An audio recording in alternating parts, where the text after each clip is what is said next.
Marcos, publicas un artículo, tú también, Moisés, publicas un artículo de exceso de leyes publicadas que parece, lo decía Moisés hace un momento en la sección de inicio del programa, que si fuera récord Guinness, pues nos lo llevamos de calle. Yo creo que el tema tiene que ver, yo me arrancaría un poco con la columna de esta semana en Sergio Valle News de Marcos Pérez Esquer, en donde ya criticaba a Marcos en la jornada de 24 horas continuas en la Cámara de Diputados y decía que era, siempre tan decente en sus expresiones, aclaraba que no solía utilizar palabras disonantes, pero que le parecía que era una diarrea legislativa. Sí. Y luego decía Marcos, también muy propio, que él esperaba que hubiera un estreñimiento, que no extrañamiento, un estreñimiento en el Senado, pero me parece ser que la expectativa no se cumplió, mi estimado Marcos. No, para nada, pues era un buen deseo, pero hasta ahí quedó. Resulta que pues habíamos visto la noche anterior en San Lázaro, pues esta califico yo de diarrea legislativa porque es un sucio flujo de votaciones a diestra y siniestra, de dictámenes que muchas de las veces ni siquiera han leído las y los legisladores. Es cierto que en San Lázaro ya habíamos visto algo similar cuando se aprobó, ustedes recordarán, el llamado Plan B electoral, que lo votaron en un día sin haberlo leído. Entonces, pensaba uno que, pues como quiera, existía pues la Cámara Alta, el Senado de la República, que actúa generalmente de otra manera, de una manera mucho más responsable, con gente que es más docta, digamos, en el proceso parlamentario. Más reposado, ¿no?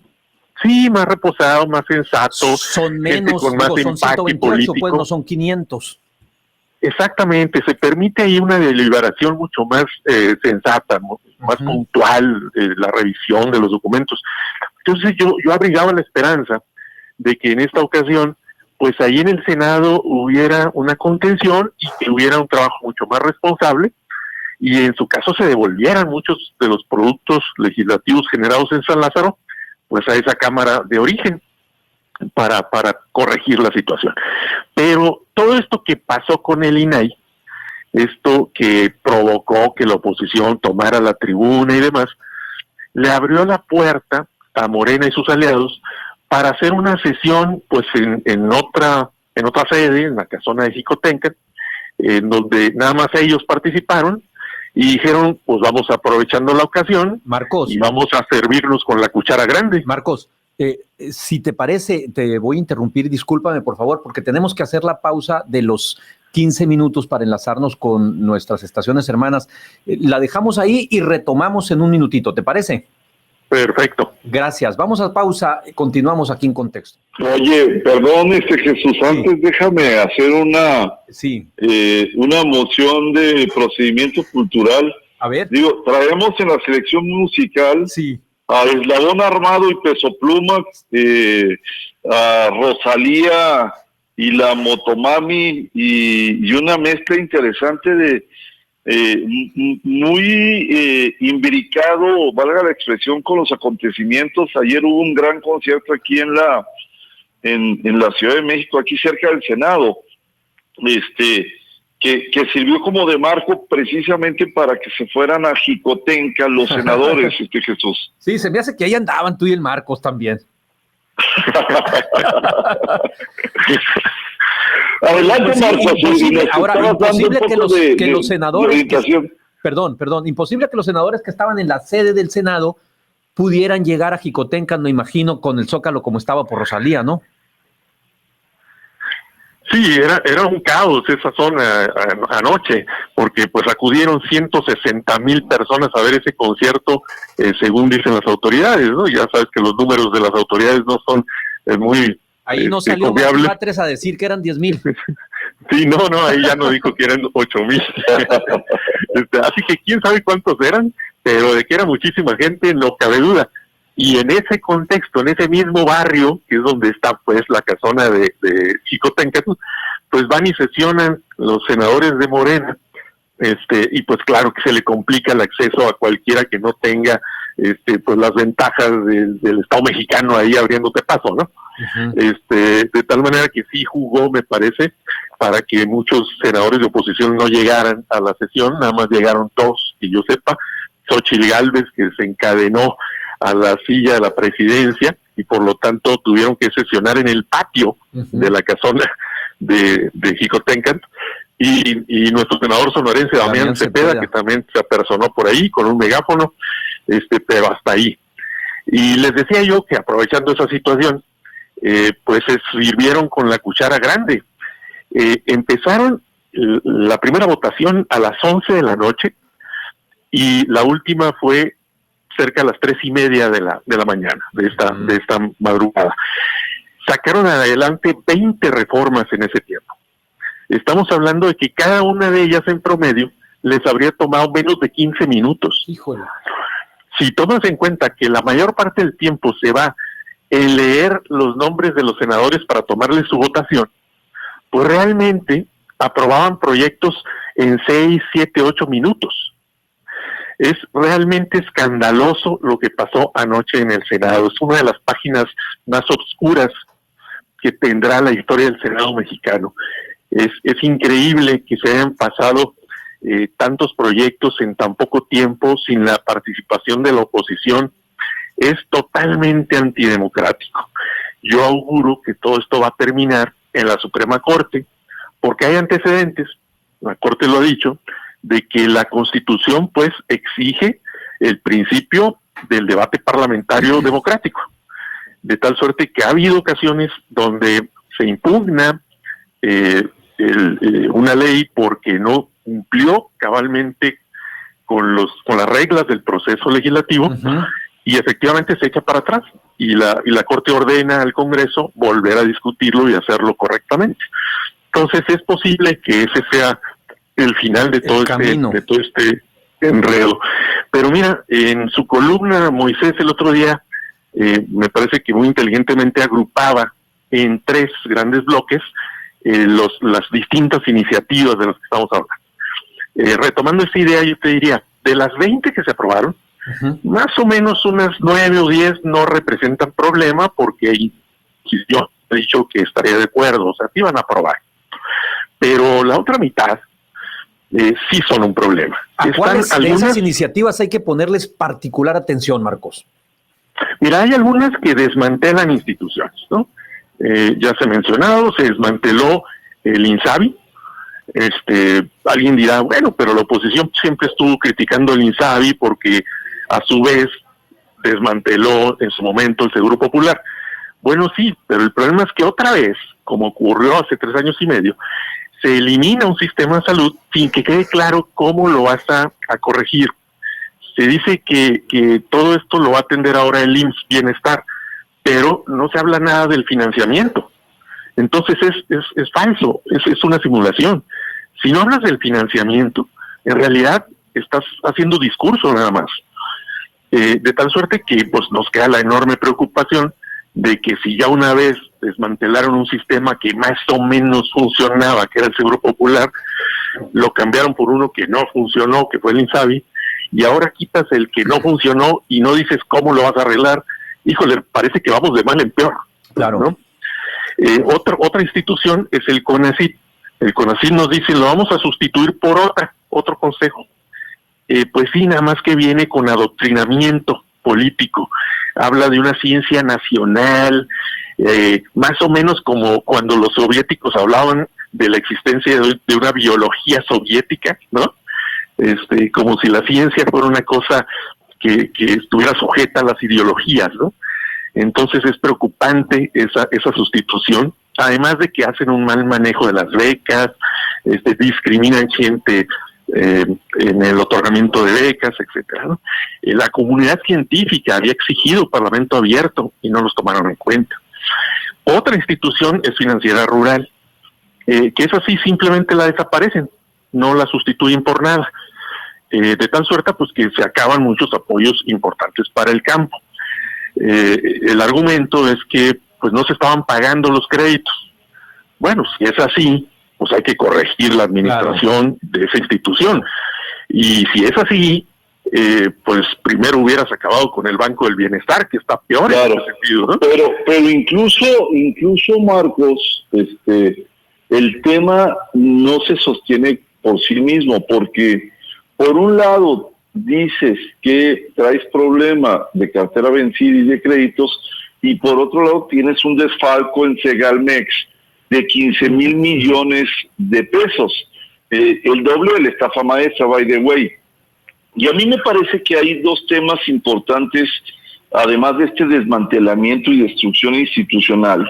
Uno es esta política de progresivo debilitamiento de la iniciativa privada de las empresas y de los empresarios. Es decir, hay, salvo en honrosos casos de empresarios de la 4T, pues una intención de desmantelar a las empresas y a la iniciativa privada y regresar a las épocas de López Portillo y de Luis Echeverría, en donde el Estado era dueño pues de teatros, de cines, de fábricas de bicicletas, de productoras cinematográficas, de hoteles, hasta de talleres mecánicos. Y del papel.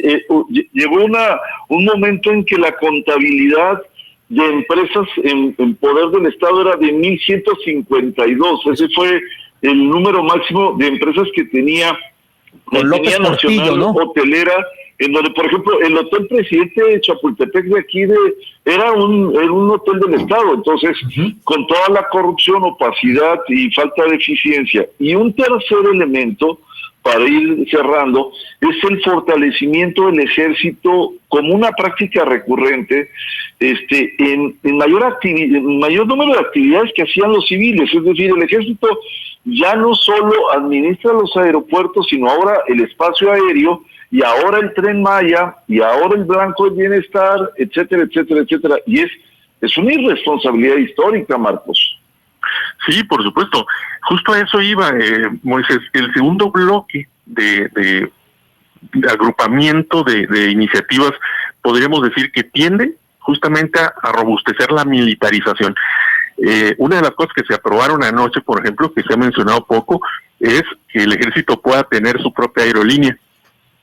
Algo que había comentado el presidente hace tiempo, bueno, pues, termina aprobándose anoche, junto con reformas para robustecer la intervención del ejército en el espacio aéreo, justo con garantizarle de por vida la operación del Tren Maya al ejército, y junto con otra reforma, la Ley de Derechos, que le garantiza financiamiento al Tren Maya a través de los ingresos fiscales por turismo, que en un 80% se irán a financiar este proyecto del Tren Maya, porque ya se sabe desde ahorita pues que no es rentable, siempre va a arrojar pérdidas, ¿no? Entonces hay que ir viendo desde ahorita pues de dónde va a salir el dinero para estar subvencionando el Tren Maya. Entonces tenemos un segundo bloque de proyectos que se aprobaron anoche que tienen que ver con apuntalar este proceso de militarización que estamos viviendo en México, donde cada vez se le entregan más tareas de los civiles a los militares. Y un tercer bloque, Moisés, Jesús, sería de iniciativas que afectan tanto a la administración pública como a la iniciativa privada.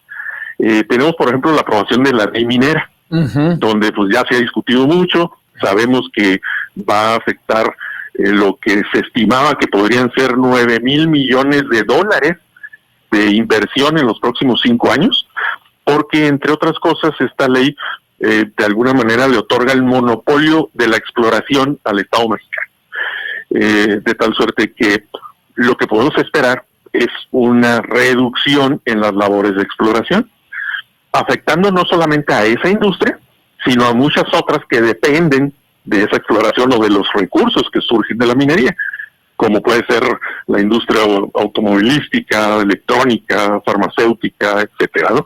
Entonces, está muy mal manejado ese proyecto y afecta a la iniciativa privada, pero otros afectan a la propia administración. Sí. Hay uno que, por ejemplo, le traslada la operación de las unidades de administración de todas las secretarías de Estado, de Hacienda a la Secretaría de la Función Pública. Marcos, ¿Cómo hacer eso, hombre? Si te parece, por favor, disculpa de nuevo, nos detenemos allí en ese punto y una muy breve reflexión que dejaría en la mesa para ti, para Moisés, es ¿qué señal le estamos mandando precisamente a la inversión nacional, a la inversión extranjera, con esta sacudida al Estado de Derecho que se le está dando en México en los últimos días? Si gustan, la dejamos aquí y regresamos después del corte para cerrar. Mi estimado Jesús, a ver, tú ponías en la mesa un tema que tiene que ver con la señal que se le manda a los inversionistas. Bueno, yo te lo contesto un poco con los datos publicados de que México está fuera de los 25 lugares como destino de atracción a partir del nearshoring. Es decir, hay un fenómeno que no se le cae de la boca a muchos políticos y economistas, que es del nearshoring, que es la relocalización de inversiones, y México está fuera de los 25 primeros lugares precisamente por eso, por la incertidumbre, por el cambio de reglas, porque no tienen una seguridad sobre eso. Pero a mí me parece que hay un punto importante. De toda la diarrea legislativa que hace referencia a Marcos, ¿cuántas de estas o cuáles o cómo ves la posibilidad de que prosperen demandas, acciones de inconstitucionalidad, etcétera, etcétera? Mira, en todas podría funcionar la impugnación ante la Corte, porque, primero, todas tienen un vicio de inconstitucionalidad común, que es violaciones al proceso legislativo, ¿no? Algo de lo que comentaba al inicio. Lo básico. Entonces, por ahí hay una veta por la cual puedes impugnar todos y cada uno de estos proyectos.